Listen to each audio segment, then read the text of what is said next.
Hi, this is Mike Hernachek. I'm here with Corinne Hernachek. We're here to talk a little bit about what it's like to live with Turner syndrome.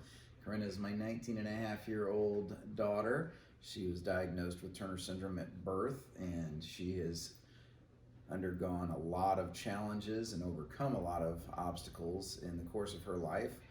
In looking on the internet, I think that there's a lot of medical advice out there, and I think that there's a lot of insight from girls perhaps who will talk about different specific areas of Turner's, but actually having the dialogue with somebody with Turner's and having a little bit of experience in seeing how she's overcome a lot of different things in her life, I thought that we would create a video that helps those of you living with Turner syndrome and those of you who know family members or women who have Turner's to have a more comprehensive description of the pros, cons, what to expect, all those sorts of things. So without further ado, we're going to get into it. Corinne, will you introduce yourself, please?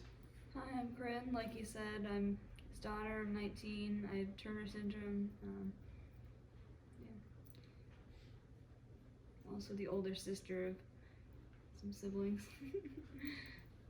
Corinne is the oldest of our children, and she is in her first year of college. She's going to a community college right now to hopefully hit some prerequisites and be able to move towards a degree in pharmacy, which is a longer program. We live in Phoenix, Arizona, and that's where Corinne was born and raised. We've been a member of the local chapter of the Turner Syndrome Society, and we've gone to national conferences of the National Turner Syndrome Society. We've found that the Turner Syndrome Society, the Turner Syndrome community have been wonderful resources, very helpful in understanding what to expect, pros, cons, things to do, things not to do, and we certainly would encourage any of you who have further questions to go to their website, Turner Syndrome Society, and to look into their conferences. They have wonderful professionals. We're a big fan of Dr. Moody, who is a psychologist from Vermont who runs an institute whose name is escaping me at the moment, but he's been a great resource and friend of the Turner syndrome community. We've learned a lot from him. Corinne has a few friends who have Turner syndrome. You've grown up with some different women who have been about your age and have got a woman in your life now whom you look up to as a good role model, who's a few years ahead of you, who just recently got married. Tell us a little bit about what it has been like from your earliest memories of dealing with Turner syndrome. From my earliest memories, it's been, of course, something that I've just gotten used to, but also something that affects a lot of different things. Some of them indirectly, side effects of Turner syndrome or symptoms, but like my dad said, there's also been some positive things like getting to know some other people that have Turner syndrome, like Jordan from our church, who I look up to, and so.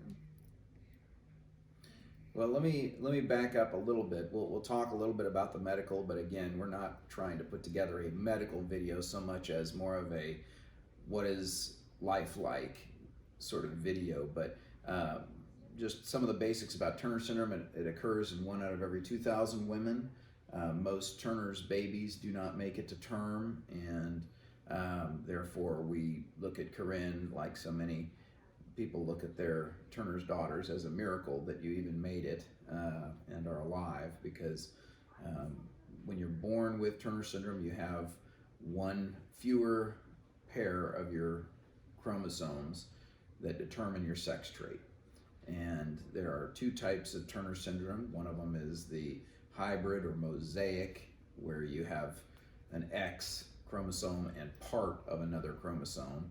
That's the mosaic. Or if you are just born with one X and then a blank, that's considered pure Turner's, or I think there may be another term for it. But that has typically resulted in women being of shorter stature, having a lower hairline, having horseshoe kidneys, having sometimes hip dysplasia, having having a high palate, having a recessed jaw. What else? Heart issues. Yeah, webbed neck and higher, like being more prone to ear infections and needing tonsils out and stuff like that. And you have been on the high end of the spectrum in terms of not having a lot of those problems. You don't have horseshoe kidneys, for example. Every time we take you to the cardiologist, your heart is doing very well. We know that there are women who don't have that fortunate of an experience. Yep. Yes, you agree? Yeah. Well, I think people would rather hear from you more than they'd like to hear from me. So tell me a little bit about what it was like as far as having a shot. That was a big part of your early development. Was we knew that when you were born that you were going to be shorter in stature, and your mom and I went to the endocrinologist with you, and the endocrinologist said, well, we've got this growth hormone that she can take. And we asked about that, and they told us, well, she just needs to take a shot every day, just almost like an insulin shot for a diabetic. Just a small little shot, small little needle, but it was a daily part of your life for years. Yeah, from before I can remember, however old I was when they first started doing the shots, 2 months, 6 months, around then. So, as long as I can remember until I think I was like, I think I was 5 or 7 or something when maybe I was a little bit older than that, decided that I wanted to give myself the shots. Just a little bit less embarrassing, but after that I kept getting the shots, and by the time that my growth plates had closed and they said you don't need to take the shots anymore, it was 2 a day because I had to always refill the cartridges in the middle of the shot. Yeah, and it was really a big development. I'll just say from a parental perspective, it was a question for Cindy and me, because as your parents, we wanted you to feel like we loved you just the way you were, and yet we also were listening to the doctors who were saying, well, growth hormone can help your daughters to be 2, 3, 4 inches taller, which is a big deal when you're dealing with Turners and you're already way short compared to what you would normally be. And this was something that my wife and I wrestled with quite a bit, because we talked with women at Turner Syndrome Society meetings and even asked them, if you could be an extra couple inches taller, would you go for growth hormone? This was sort of cutting edge technology 20 years ago when you were born, and the response we got was universal. It was, yes, absolutely. I remember one of the women that we spoke with said, I have to go and do all my shopping in the junior Missy section of the women's department, or the kids section. I hate it. I have to hem every pair of pants I buy, things like that. And Corinne, you're 4'11". Yep. And if you hadn't taken the growth hormone, probably 4'9", maybe even shorter. Yeah, I think even shorter than that. I remember when I was younger and I met a lot of women who were, the growth hormone hadn't been available to, and they were quite a bit shorter. And, as a kid, it was like, oh, they're my level, they're adults, they're not as scary. But yeah. Yeah, that and I used the wrong word earlier. The response was unanimous, not universal. Unanimously supported growth hormone by all the women that we spoke with who had not had the opportunity to take it as kids. And they said, if my parents had had the opportunity, if this technology was available to them, we absolutely would have wanted our parents to do this. And so it really helped your mom and me to say, let's do it. And we do know some of your friends who did the growth hormone and just hated it. And I'm thinking specifically of Haley, where it was a big event every day. We took the other approach. We just said, all right, Corinne, it's time to do your shot. And from the time that we said that until the time that the shot was in your skin, poked and pulled out, 30 seconds. It was a very small event. Is that fair to say? Yeah. It was not a big production. It wasn't fun, but you just sucked it up and did it, and we made it a very small part of your day. Yep. We would usually do it at the same time each night. Yeah. And it was a small poke, and we would try and laugh about it afterwards and try not to be too scared about it. But that was part of your upbringing, and you stopped taking the shot 2 years ago? More than that. I think I was 13. Okay. Yeah, maybe younger. All right. I thought that it was a little bit after that, because one of the developments also over the last few years was that it had been previously taken as true that if you start taking estradiol, estrogen, which is recommended for Turner's women because most Turner's women do not have enough estrogen in their systems, that you're going to negate any impact that growth hormone would have on you physiologically. And at the time that you were winding down taking growth hormone, there was evidence coming out, and my dad, who's a doctor, was reading some of this literature and saying it does look like there is reason to believe that you can take a little bit of estradiol and a little bit of growth hormone, and they don't cancel each other out. You're not closing the growth plates prematurely by taking the estradiol, and if you keep the growth hormone, you can still get a little bit more benefit out of the growth. Do you remember that? Yeah.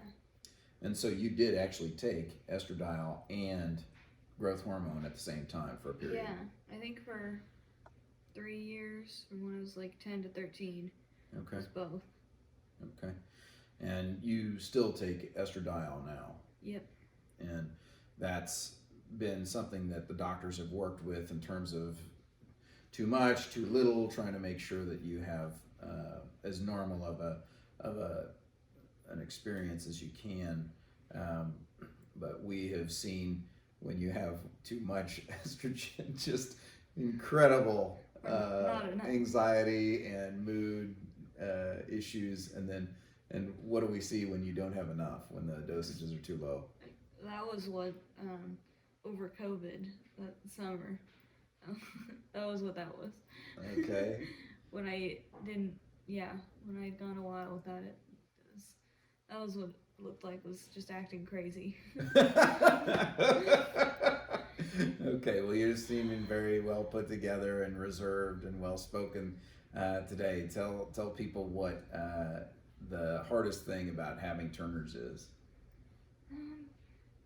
I, especially recently, I've been taking this communications class and psychology class, both of which were studying nonverbal learning disorder, and it really is becoming evident that that's one of the hardest parts, I think. Yeah. And that's kind of crossing the line between medical and more behavioral, but most Turner's women, if not all, it seems have some form of a nonverbal learning disorder. And what does that mean?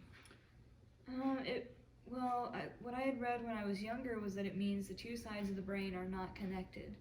There's, because everyone has two sides to their brain, and there's just kind of looked in the picture like a little wire connecting them, and in nonverbal learning disorder that wasn't there.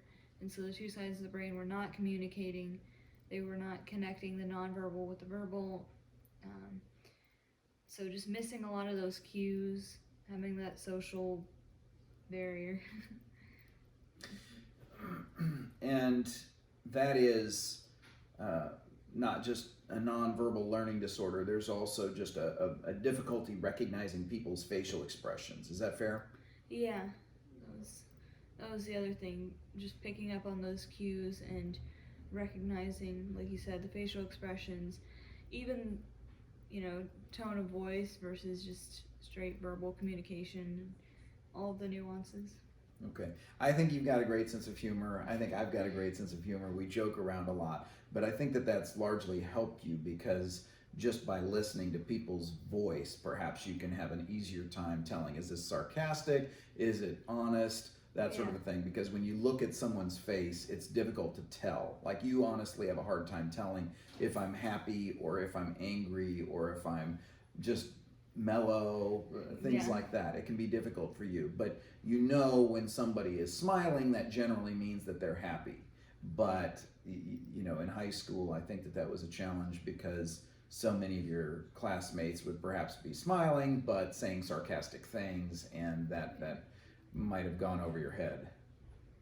Yeah, I don't know. I don't know how much of the role that the that barrier and missing those cues played in high school, or if it was just, you know, I didn't understand my classmates in general. I don't know. Well, I just remember it was sad for me to hear about your friend Haley getting teased in school, and some of the kids taking advantage of her lack of social awareness. Now, everybody gets picked on at some point or another, or is involved in some sort of social shenanigans in junior high and high school. But Haley, I know that in talking with her parents, had been the object of a significant amount of ridicule, and that was very sad for us, because you know, one of the worst parts about the Turner syndrome experience, from what I can tell, is that you're just not able to see what's going on in the people around you as easily.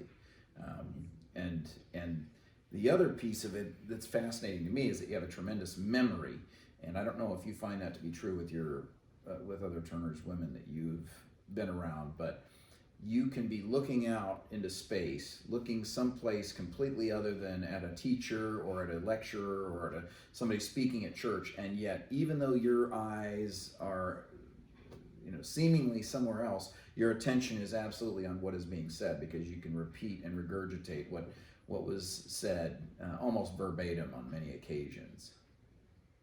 I mean, every once in a while there will be like something that I can remember that I'm like, how did I end up taking that from what I heard? But other times, I don't know. I don't know if it's always a very good memory thing, but yeah, in other Turner schools I've talked to, they have a very good memory, and at least, yeah, that's my understanding, is that, you know, they'll remember details, or they'll be hyper focused on some, like, their favorite thing, and so that definitely, yeah.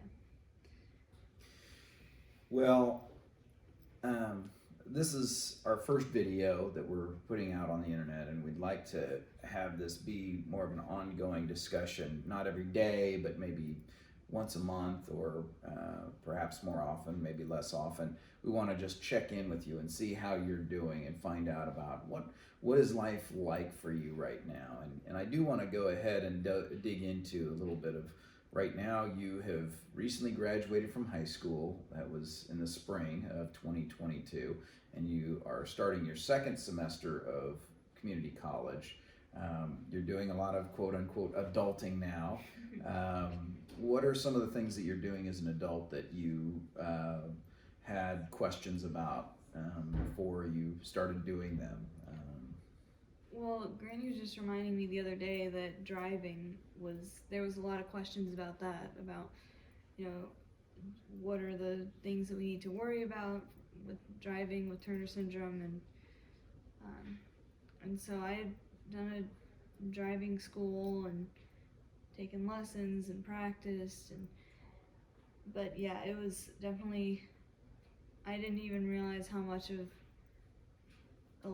we had worried about that. I just kind of remember going to those classes, and then of course COVID happened, and then eventually we finished the classes and I got my license and everything, but it was, yeah, there are still some challenges. Spatial awareness and spatial reasoning comes into play. Well, that's what I was just going to get at, is that one of the challenges for Turner's women is that there is a difficulty seeing spatial relationships, seeing objects. We signed you up for softball and volleyball when you were younger, and you played both sports, and you were surprisingly good at hitting a ball when it came to softball.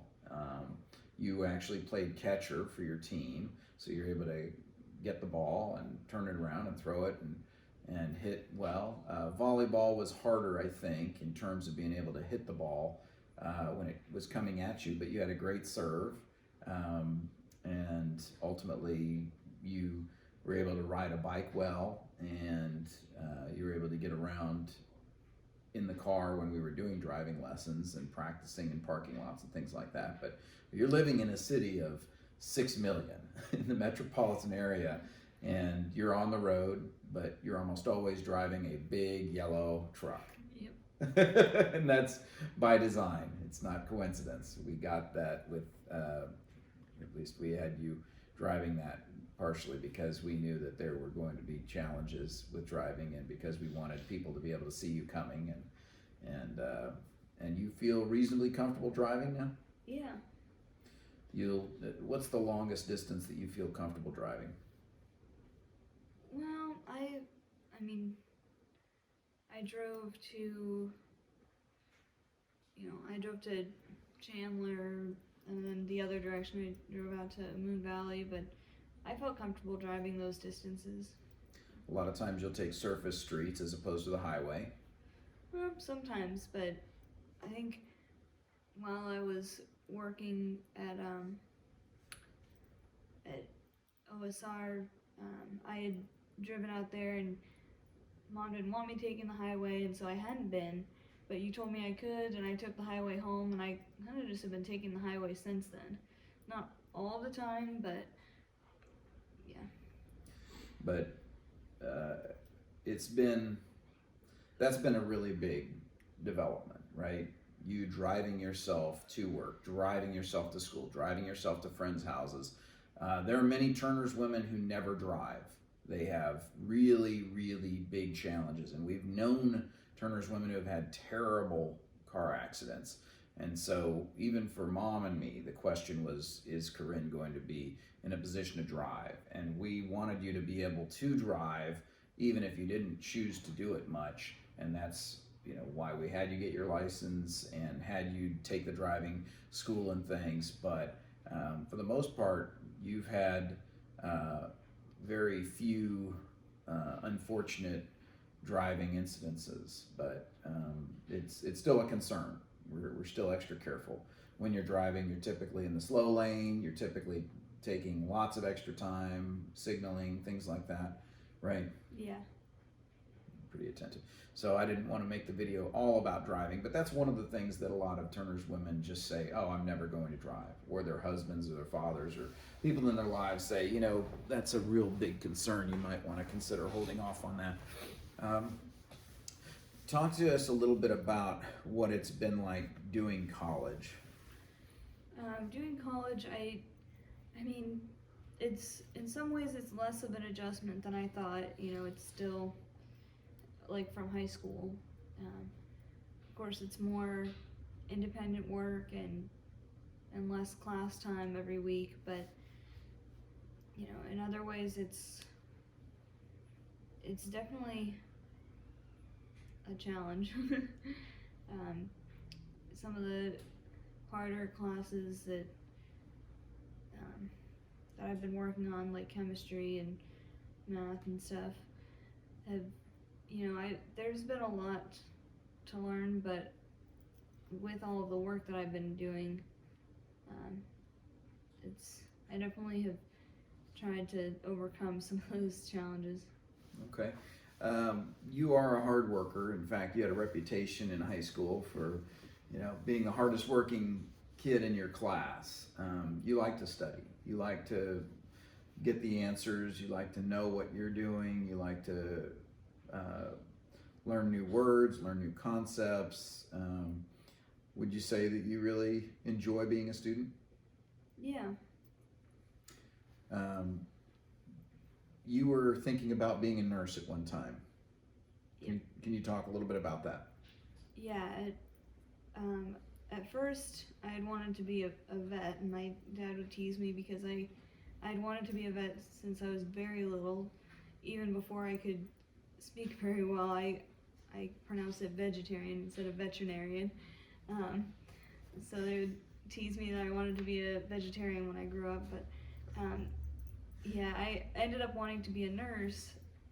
I realized that I didn't have the stomach or the heart to put dogs down or, just deal with animals in pain all day because I loved animals so much. I was like, I don't know if I could handle this, especially when I saw my dog Sunny have to go through stomach cancer and everything.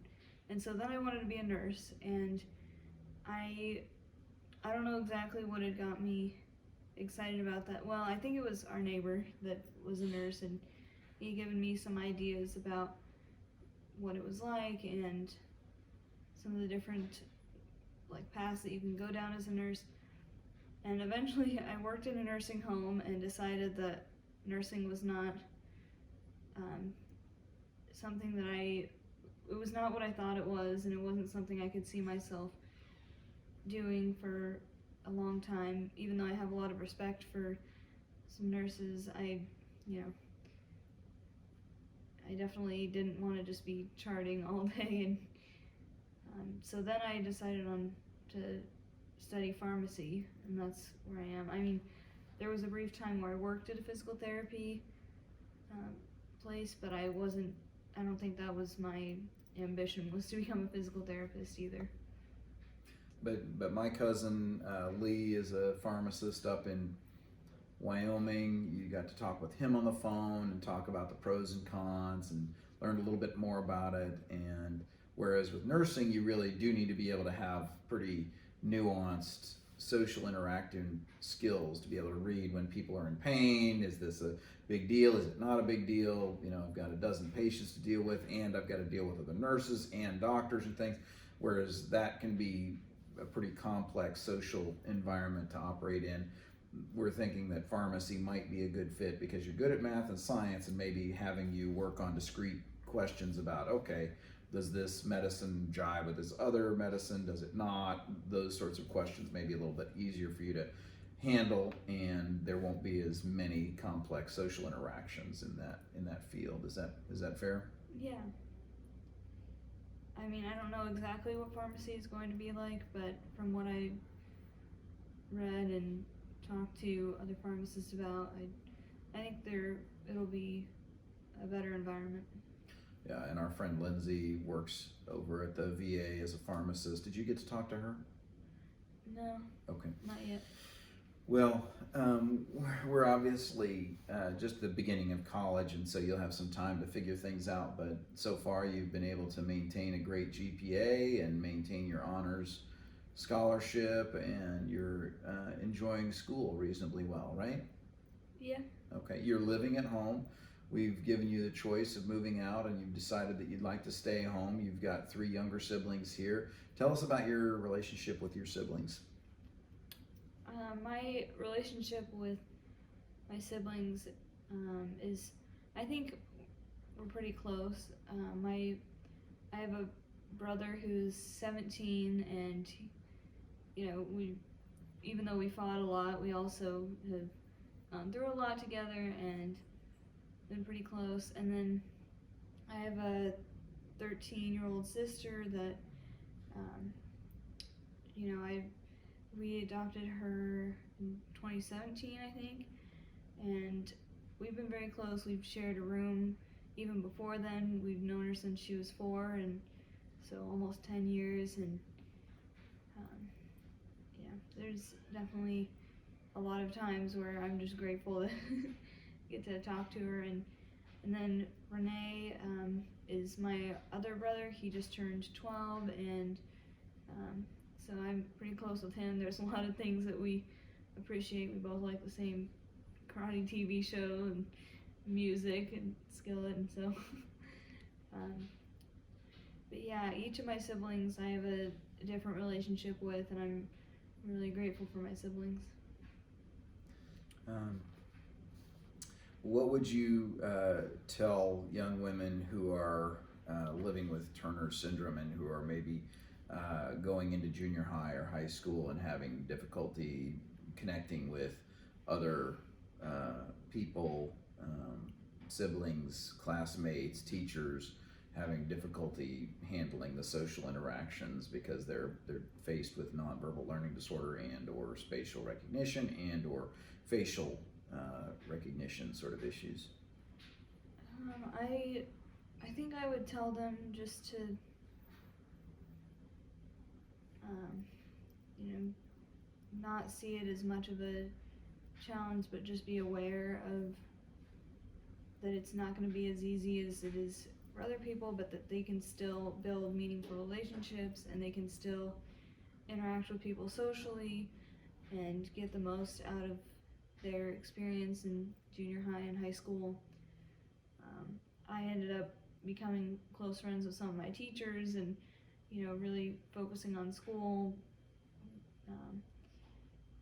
But yeah, there's some of those challenges that just it wasn't too different from I think what my peers were dealing with. So. Okay. I think that you've found a lot of social satisfaction from relationships at church, your faith community, Bible study, you know, fellow young Christian women and men that you've befriended or that have befriended you over the last few years. Not a lot of relationships, but some that you really look to as a source of comfort and encouragement. Yeah. We had gone to a few different churches. There was one when I was very little and my family first moved here. Well, they moved here right before I was born, but there was a church that they went to and then went to a different church, and then we ended up going back to this church a few years ago, and so getting to, you know, have some of those families that my parents had already known, but also having some other families that had just moved there around the same time that we went back to that church, and so getting to be friends with them and yeah, just having a whole group of really supportive friends. Well, I want to ask you a little bit of a touchy subject because I know that there are at these Turner's Syndrome conferences and events and social functions that they hold, there can be almost an isolationism that happens, that some of our friends who have Turner's, they really only feel comfortable interacting with other women who have Turner's, and that's because they just feel like they are different, because they know that there are some differences, and it's just difficult to build normal or sort of quasi-normal relationships. Can you talk about that?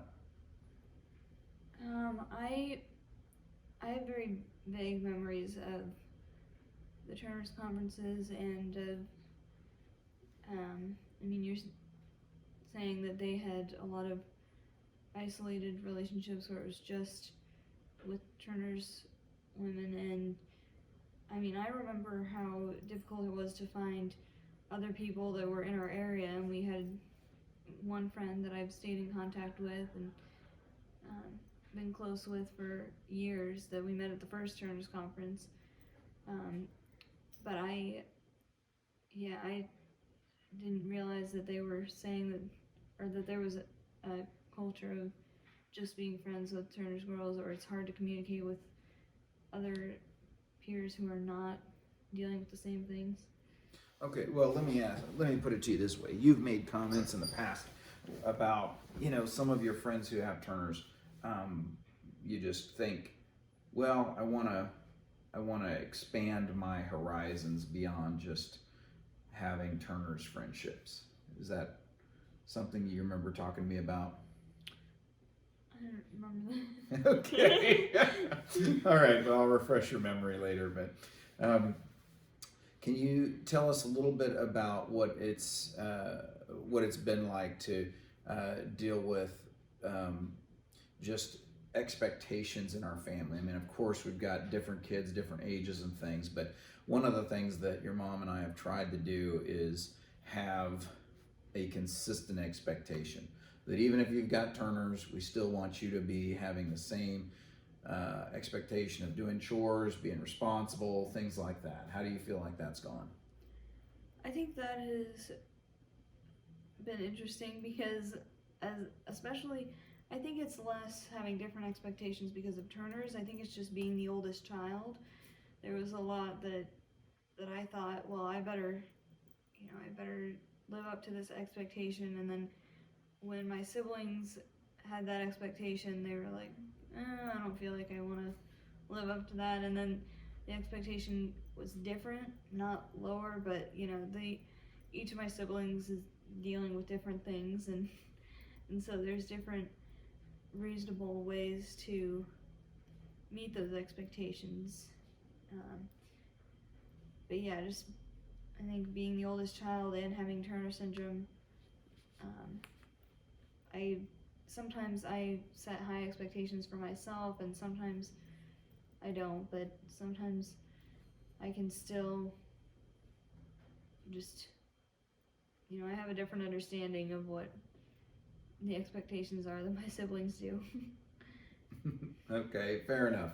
And the point that I'm trying to get at is that there have been Turner's conferences where we have talked with other Turner's women who have said, what helped me the most was that my parents had the same expectations. They didn't lower the bar for me because I had Turner's.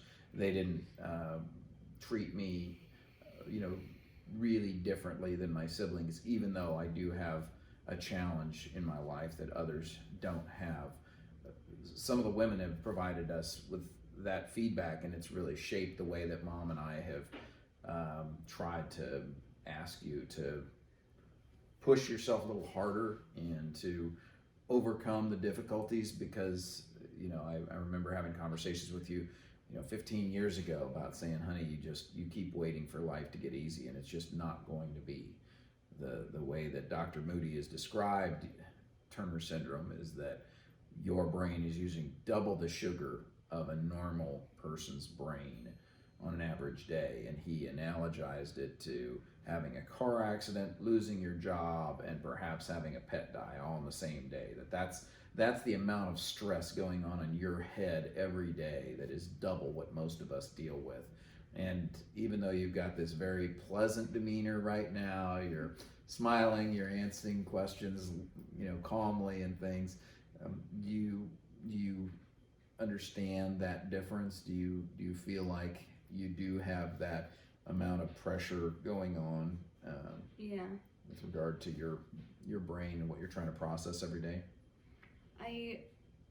Especially recently. I mean, a few days ago, I was just really anxious about schoolwork, and I didn't know what it was, and that can, that's sometimes where I see the difference is, it just, sometimes it can feel like a lot more than it actually is, and so there definitely is a difference, and I remembered you telling me that my brain uses twice as much sugar and runs twice as fast and stuff, and I think that is true. I'm definitely constantly thinking about multiple things or doing multiple things at once.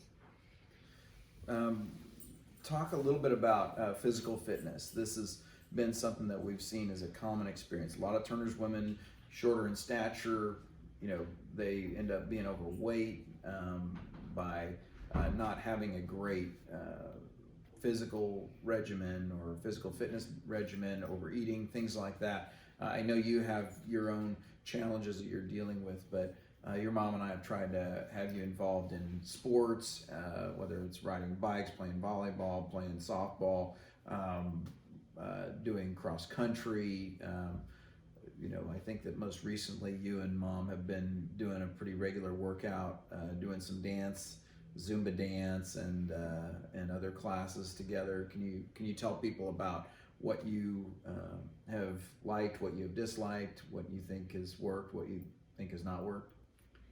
Well, I remember there was this study at one of the Turner's conferences, and I think it was in Denver, and they were doing a study on physical fitness and girls with Turner syndrome, and they had thought that I was pretty fit because I was doing cross country and yoga and softball and volleyball, and I had done gymnastics in the past. I was doing swimming, and I had done dance, and I ended up going back to dance.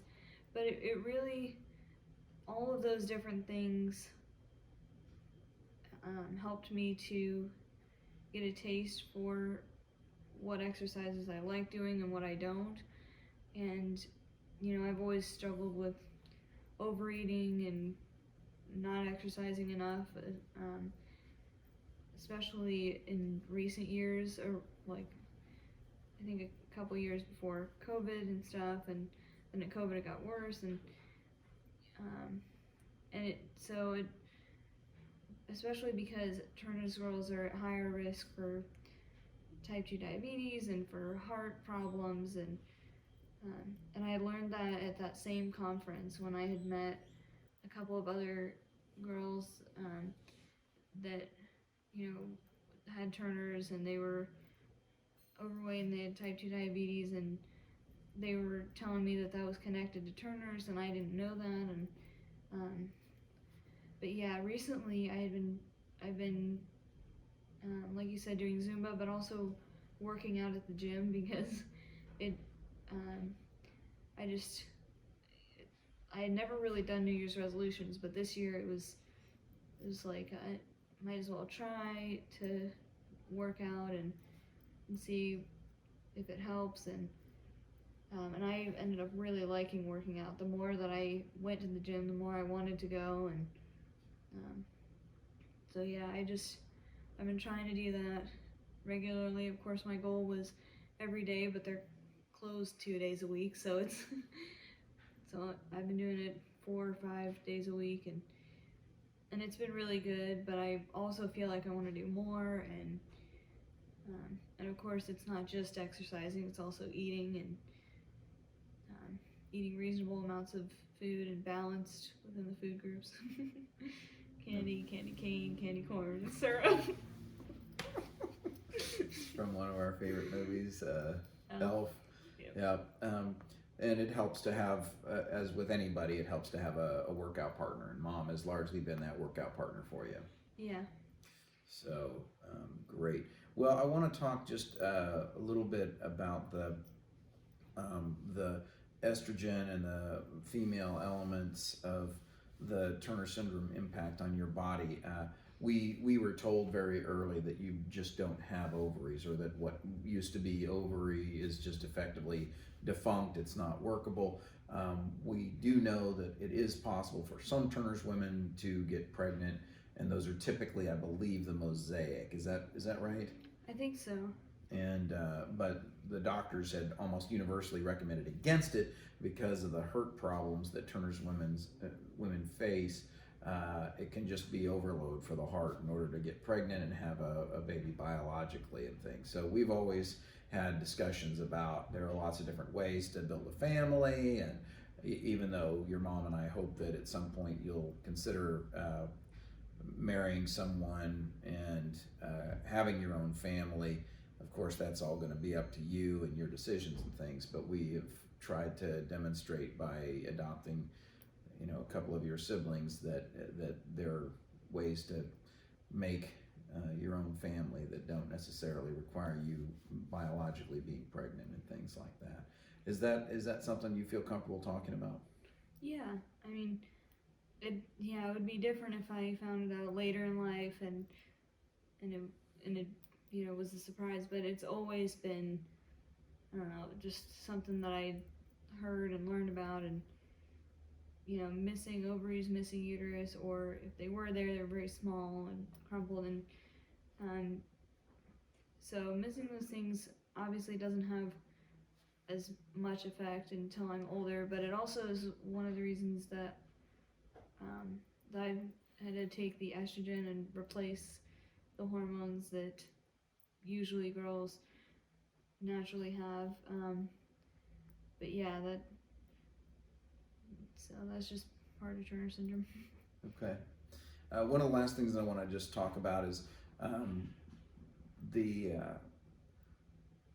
think it was around 7 or 8, you were going to the orthodontist, and the orthodontist said, we can actually bring your jaw forward, and we can break your high palate and bring it down and help your mouth to be less of an issue for you. Do you remember how we came to that point in your dental Yeah. care? I think I remember. I mean, for some reason I remember being 5 and I was in that um, kindergarten class with Abigail and with this other girl Emily, who she was a few years older than me, but she had the same birthday as me, and she had braces. And I had went and they had said that my baby teeth had, or that I lost all my baby teeth faster than most people, like most people do, and part of that is Turner syndrome, and that I wouldn't be getting the 12-year-old molars or wisdom teeth, I think, or or it would be different than the average person getting the molars and the wisdom teeth. So I ended up getting braces, I think, from when I was 5 to when I was 13, and they moved my jaw 3 inches because the other option was jaw surgery. So we went with the braces. And you were wearing what's called a Herbst device. Yeah, at first it was just the braces, and then we tried rubber bands, and that had moved my jaw a little bit, and then, like you said, the Herbst device, which was a very interesting contraption. It was metal, and it connected. It was one pipe going into the whole, like the circle, and every time I would open my mouth, it would disconnect, and I'd have to fit it back in there and be careful not to yawn. Well, it was spacing your teeth farther to wider, wasn't it? I And think it was so. at the same time that your orthodontist, Dr. Serrano, whom we really had a good relationship with, he just would tweak your Herbst device and your rubber bands and your braces every 6 months or so, and eventually you ended up with a pretty normal looking chin, whereas before, if we look at your younger pictures, your chin was quite a ways back, and the high palate made it difficult to eat and breathe to some degree. Is that fair? I think so. Yeah. I don't remember it much, but but looking back on, yeah, it was good that it moved slowly over time. As opposed to major jaw surgery and Yeah, I things. think so. So, well, that's great. Well, I imagine that people watching us are going to have questions, comments, and would you be willing to respond to people's questions and comments, and Yeah. perhaps make other videos about updates on your academic success, on your life, things like that, and be able to provide feedback for people who have questions, concerns about Turners, and about family members, friends that are dealing with Turners, and how best to handle those sorts of issues. Yeah. Okay, well, thank you very much, Corinne. I love you, and I'm very proud of you, and I think it's really helpful for people to hear straight from you about some of the good and bad and challenging things that have gone on and how you're doing now. Thank you.